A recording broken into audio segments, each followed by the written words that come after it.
Hi කොහොමද ඔයාලට දිස්නි spicy මගේ YouTube channel එකට ඔයාලව ආදරෙන් පිළිගන්නවා. අද මම හදන්නේ රසම රස උම්බලකඩ කරි එකක්. ඉතින් අපි බලමු කොහොමද ඒක හදාගන්නේ කියලා.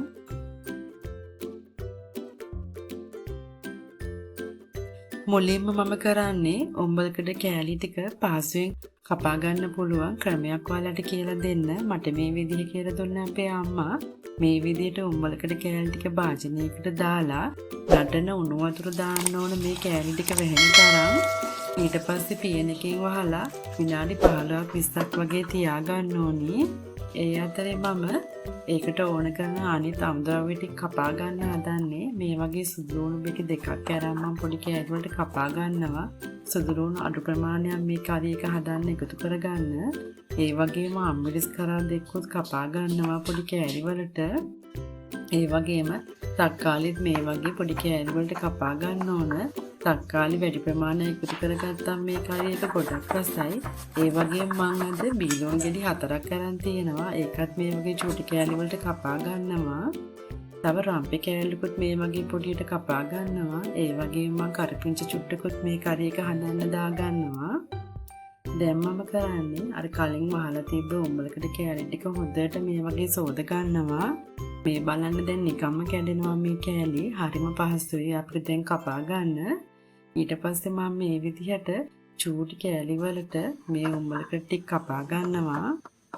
ඉතින් අපිට ඉක්මනින්ම හරිම පහසුවෙන් කපා ගන්න පුළුවන්. තව දෙයක් කියන්න ඕන. ඔයාලා මේ උම්බලකඩ කෑලි ටික කලින් පොගවලා තියාගන්නවා නම් ෆ්‍රිජ් එකේ තියාගන්න.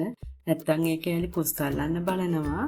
මම දැන් යන්නේ කරි එක හදන්න. ඉතින් මේ වගේ තෙල් මේස හැන්දකට අබ තේ හැදි 3 කාලක් විතර දාගන්නවා. බෑඩ් ටික හොඳට පුපුරද්දී පොඩියට චොප් කරගත්ත සුදු ලුණු ටිකකුයි බීලෝන් ටිකකුයි රම්පේ ටිකකුත් දාලා මේ ටික රන්වන් පාට වෙනකොට අර කපාගත් ද්‍රව්‍ය ටික මම දාගන්නවා.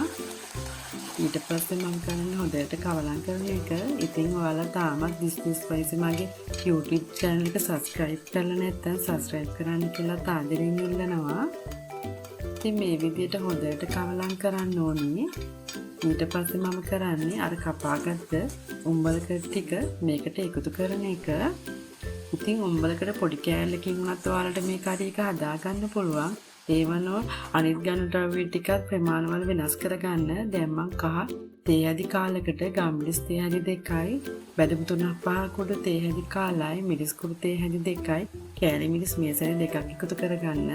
ඊට පස්සේ රස අනුව ඔයාලා ලුණු දාගන්න. මම ලුණු තේ හැදි 2ක් දාගත්තා. මිරිසුත් ඔයාලා රස අනුව වැඩි කරගන්න අඩු කරගන්න පුළුවන්.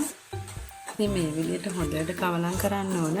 ඊට පස්සේ මේක හොඳට උයා ගන්න මම තැම්බෙන්න තරම් වතුර කෝප්ප කාලක් විතර දාගන්නවා. ඊට පස්සේ මම කරන්නේ පියනකින් වහලා තමයි මේක උයා ගන්නේ. මේ වෙලාවේ මම ගින්දර සාමාන්‍ය මට්ටමේ තමයි තියාගන්නේ. ඉතින් ඔයාලට මේ වගේ තමයි දැන් පේන්න තියෙන කරි එක. හරිම සෝදක් එනවා මට නම් දැන්.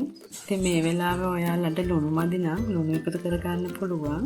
මට චුට්ටක් ලුණු මදි වගේ. ඒ නිසා මම ලුණු කුඩු තේ හැදි කාලක් විතර එකතු කරගෙන හොඳට මේ වගේ කවලම් කරනවා.